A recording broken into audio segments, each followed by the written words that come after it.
Si Sabrani kan alhamdulillah sudah selesai. Tapi lagi puber-pubernya kan, umur 15 tahun itu lagi puber-pubernya, lagi mau cinta-cintanya. Akhirnya karena dengan cinta itulah dia tidak mau ambil kubronya. Terus pas kelas 1 SD itu saya mulai menghafal sampai surah Ad-Duha itu. Terus saya setahun menghafal. Terus di kelas 2 SD tuh di sekitar rumah saya tuh diadakan Amazing Camp Quran 5 hari. Nah, kebetulan karena saya tertarik ya, saya ikut. Alhamdulillahnya itu hafalan saya sudah sampai di surah Al-Ghasyiyah. Itu di tahun 2018 akhir.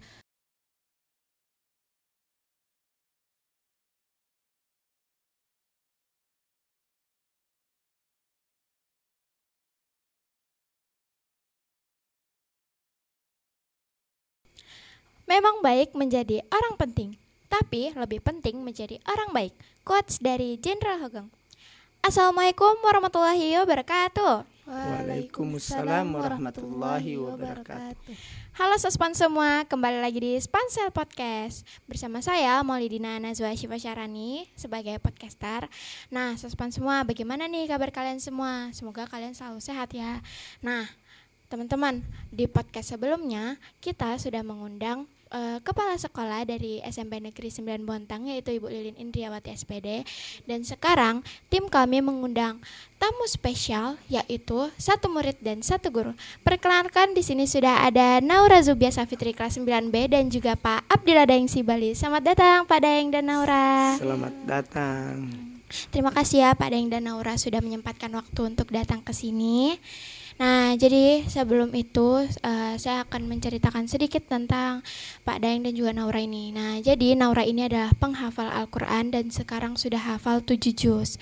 Dan Pak Daeng ini adalah guru matematika sekaligus agama di Sepansel. Nah, Pak Daeng ini mungkin bisa menceritakan sedikit tentang perjalanan jadi guru dari tahun berapa Pak Daeng? 98. Oh, dari 1998, 27 tahun yang lalu. Nah, boleh diceritain nggak Pak Daeng? Boleh, alhamdulillah. Terima kasih banyak bagi warga terkhusus Pansel agar senantiasa kita ini diberikan keberkahan, diberikan kesehatan, sehingga kita nantinya, terutama anak-anakku sekalian yang ada di Pansel sendiri, bisa meniru atau bisa seperti saya sampai sejauh saya mengajar. Berarti saya ini sudah tua sebenarnya. Umur saya hampir 50 tahun. Bulan 9 nanti itu sudah 50 tahun. Jadi sejak umur saya 22 tahun itu sudah jadi guru. Sebenarnya waktu awal saya merantau ke Bontang itu kan tahun 1993. 1993 itu saya mulai bolak-balik. 94 kuliah bolak-balik ke Sulawesi Tengah. Kebetulan tempat lahir saya kan Sulawesi Tengah. Jadi saya kuliah di Palu, waktu itu masih Sekolah Tinggi Agama Islam Negeri, STAIN Datuk Karama Palu. Saya alumni pertama STAIN Datuk Karama Palu. Sebelumnya itu kan masih cabang dari Makassar, YAIN Makassar waktu itu. Kita STAIN, setelah saya KKN, singkat cerita di situ dulu. Saya mulai kuliah kerja nyata, saya ke Bontang lagi cari uang. Saya ke Bontang itu sebelum sarjana itu sudah sering cari uang di Bontang. Ketika libur ke Bontang, kebetulan kakak punya usaha bengkel, jadi saya datang bantu-bantu di bengkelnya. Alhamdulillah dapat uang biaya SPP. Waktu itu masih zaman SPP-nya masih, kalau dulu itu lumayan mahal, 1.200.000 SPP-nya per 6 bulan. Jadi kalau 1 bulannya itu kan berarti 200.000. Jadi biaya saya bolak-balik itu akhirnya sampai sarjana. Saya mau cerita dulu sedikit nih. biaya pendidikan saya selama sarjana itu 3.400.000. Saya catat tuh. Saya catat semua biaya perjalanan saya, mulai bahkan beli obat nyamuk pun saya catat. Pengeluaran selama kuliah. Mungkin kalian anak-anak SMP 9 kalau mau dihitung belanjanya per hari 10.000 sehari nih. Sementara saya biaya hidup saya hitungkan itu biaya pendidikan itu 3.400.000, sudah dapat gelar sarjana agama waktu itu. Setelah itu saya sudah mulai merantau ke Bontang. Begitu saya sarjana, saya punya KTP, langsung saya pindah ke Bontang. Mengajar langsung di Bontang, punya penduduk Bontang. Jadi sebagai penduduk Bontang 98 itu saya sudah jadi penduduk Bontang. Olehnya itu saya mulai mengajar. Sebenarnya diterima di dekat rumah saya, rumah kakak saya, diterima mengajar di situ. Tetapi saya masukkan lamaran di sekolah-sekolah besar kayak YPK, Vidatra, kemudian ke Sangatta, ke Balikpapan. Ternyata belum rezeki. Akhirnya saya tetap mengajar di dekat sekolah. Waktu itu gaji saya masih pertama saya mengajar 98 itu 1 bulannya 12.500. 1 bulan tuh di MTS Alamin. Jadi MTS Alamin itu yang membesarkan saya awalnya. Setelah itu mungkin saya mengajar, akhirnya dipercaya lagi sekolah lain. Jadi mengajar 2 sekolah. Jadi di MTS Alamin mengajar sejarah kebudayaan Islam. Kemudian di SD Islam YPL saya mengajar guru kelas waktu itu. Kemudian lama kelamaan saya ikut tes di YPK. Tahun 99 itu saya ikut di YPK tes. Pertamanya lulus sih, tapi mungkin rezekinya tidak di situ, akhirnya tidak dipanggil-panggil. Kemudian tahun 2099 juga saya ikut tes dosen di YAIN Samarinda. Maksudku itu masih Stein itu. Di YAIN ikut tes di sana 3 hari berturut-turut tesnya. Ternyata belum rezeki juga. Itu perjalanan. Jadi kalau di zaman saya jadi guru itu ketika awal itu anak murid itu betul-betul patuh sama gurunya. Apa yang kita sampaikan dia dengarkan, dia laksanakan. Itulah murid dulu.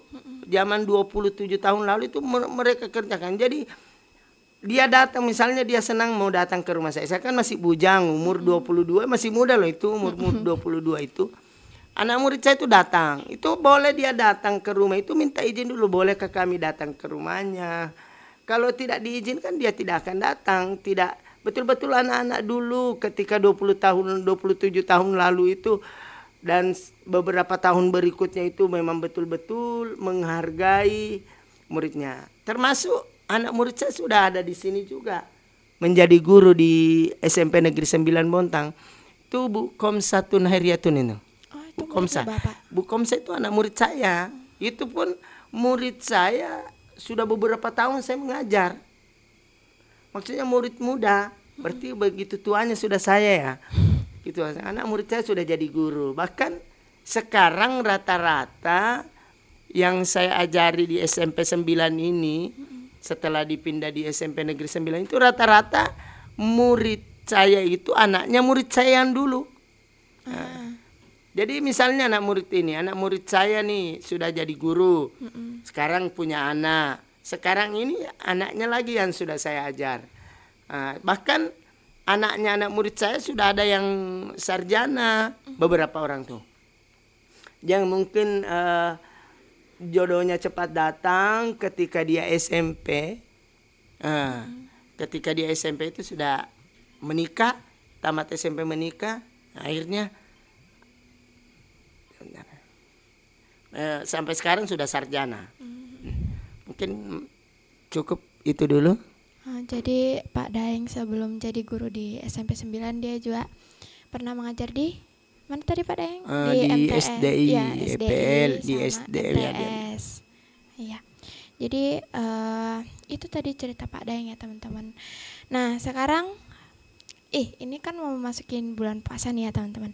Jadi kita bisa meminta sedikit sama Pak Daeng, gimana hal positif apa yang bisa kita lakukan saat puasa nih Pak Daeng? Alhamdulillah kayaknya kita ceramah lagi jadinya. Ada apa Pak Daeng? Kalau minta hal positif yang dilakukan di bulan Ramadan, terkhusus kalangan anak muda, anak-anakku sekalian yang ada di SMP Negeri 9 Montang. Hal apa saja yang perlu dilakukan ketika di bulan Ramadan? Hal positif banyak sekali. Karena kenapa? Kenapa kita harus melakukan hal positif? Karena ketika di bulan Ramadan ini dilipat gandakan kebaikan-kebaikan yang kita lakukan. Bahkan kan di dalam hadis dikatakan bahwa jin-jin yang ada, setan-setan yang ada itu kan dibelenggu. Dibelenggu. Akhirnya kita ini diusahakan berkonsentrasi penuh di bulan Ramadan itu untuk meraih kebaikan. Salah satu kebaikan yang pertama Al-Quran. Al-Quran ini penting. Salah satu contoh ini yang kita undang sekarang kita ini. Ini kan penghafal Al-Quran. Sudah 7 juz hafalannya, Masya Allah. Anak saya di pondok itu sekarang, terkhusus dia di pondok itu yang anak saya, si Najla Isnatus Sabrina itu Najla. Biasa dipanggil Sabrina. Itu sudah 6 tahun di pondok. Itu baru 10 juz hafalannya. Dia di sekolah umum. Dia sekolahnya di umum di SD. Kemudian di umum lagi SMP mampu menghafal 7 juz. Jadi itu Al-Quran. Karena kenapa?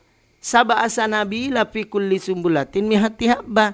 Dilipat gandakan laksana sebuah pohon bertangkai 7, satu tangkainya berbuah 100. Jadi berapa ratus tuh pahalanya di bulan Ramadan ini dilipat. Jadi pekerjaan sunnah berpahala seperti wajib. Jadi misalnya kita sholat sunnah di bulan Ramadan, sama pahalanya kalau kita sholat wajib 5 waktu kalau di luar Ramadan itu sendiri.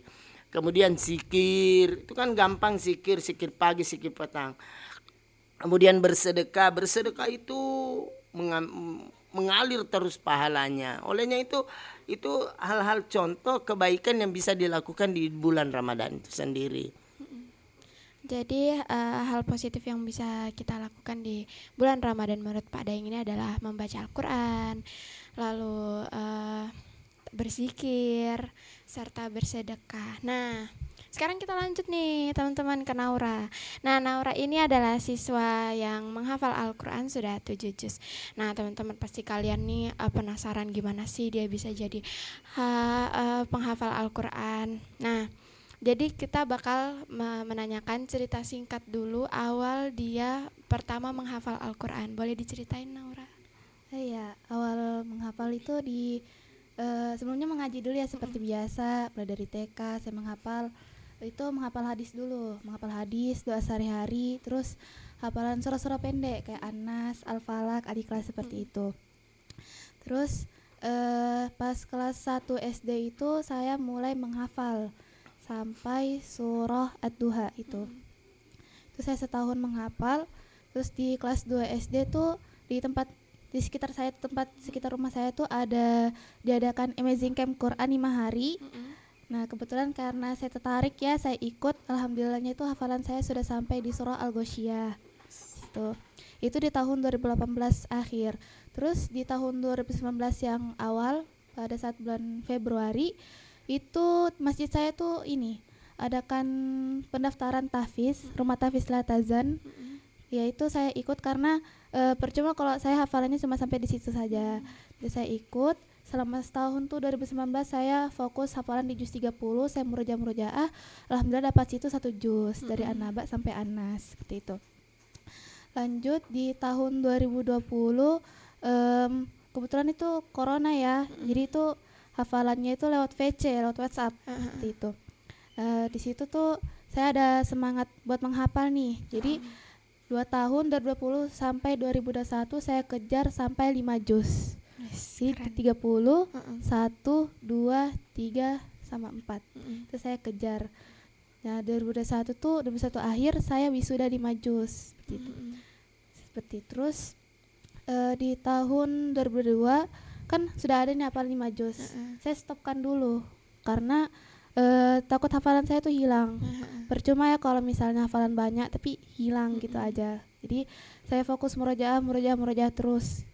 2021 saya murojaah, 2022 saya nambah hafalan lagi. Tapi itu cuman sedikit aja, 2 juz itu. Karena kebanyakan murojaah lagi sampai di tahun 2024 saya sudah 8 juz.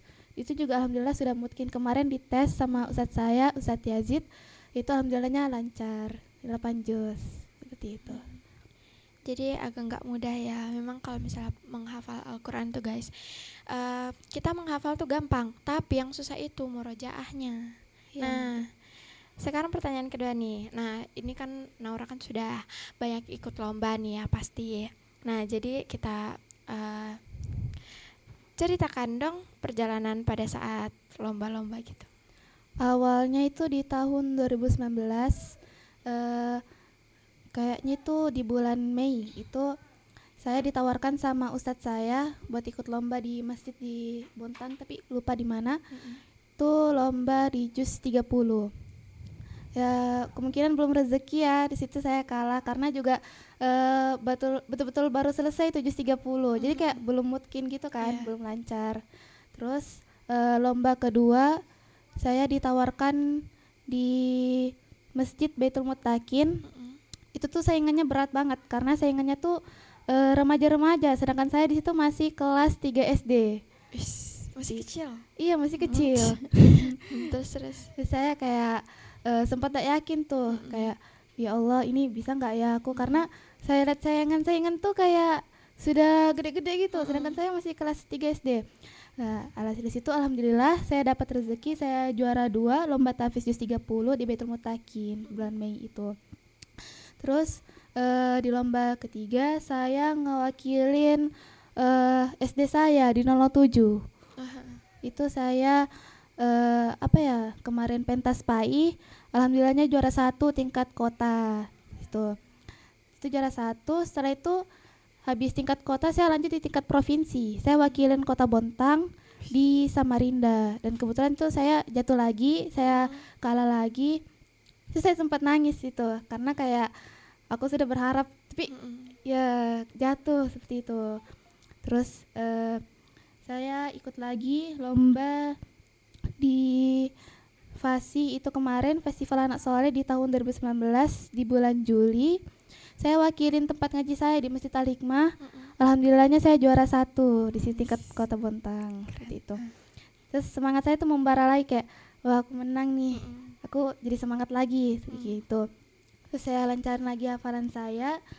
Terus saya ikut lagi lomba-lomba di tahun 2023 tuh saya ikut lomba tahfiz sama lomba ceramah. Sesekali lomba ceramah di Masjid Terapung situ. Itu saya jatuh, saya kalah lagi. Terus semangat saya tuh langsung hilang. Kayak ya Allah ini gimana? Aku kok kalah terus, dari kemarin kalah. Saya sempat gak mau ikut lomba lagi. Terus disemangatin nih sama orang tua, sama mama saya, sama ayah saya, ustadz saya, disemangatin situ.